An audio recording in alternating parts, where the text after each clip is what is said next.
హరి ఓం.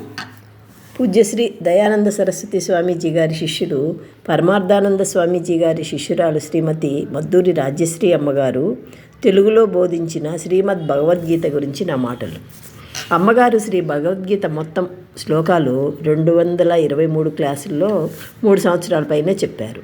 218 క్లాసుల్లో భగవద్గీత 18 అధ్యాయాలు కంప్లీట్ చేసి మిగతా క్లాసులు గీతాసారం, జ్ఞానం వల్లనే మోక్షం, కర్మ వల్ల సంసారం అనే అంశం మీద ఉపసంహార భాషను చెప్పారు.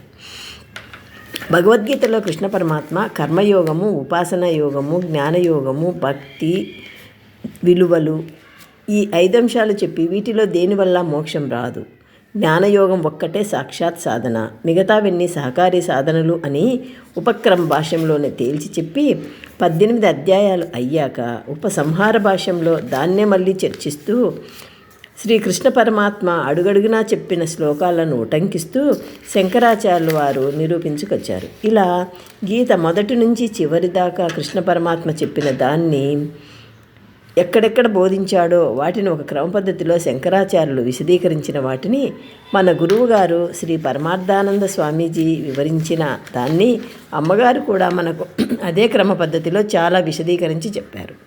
ఆ క్లాసుల్లో పూర్వపక్షి సిద్ధాంతి గారి వాదోపవాదనలు వచ్చినప్పుడు అమ్మగారు చెప్తుంటే చాలా ఎంజాయ్ చేస్తూ విన్నాము. జటిలమైన వాటిని కూడా చాలా సులభతరం చేసి చెప్పటం అమ్మగారికి వెన్నతో పెట్టిన విద్య. అలాగే సభ్యుల చేత కూడా ఎంజాయ్ చేస్తూ చెప్పించారు. ఇంకా పుస్తకం విషయానికి వస్తే 3 షట్కాలు, ధ్యాన శ్లోకాల దగ్గర నుంచి ప్రతి అధ్యాయంలో ఉపనిషత్తులను కోట్ చేస్తూ అవసరమైన చోట శంకర భాష్యాన్ని వివరిస్తూ చాలా అద్భుతంగా రాశారు.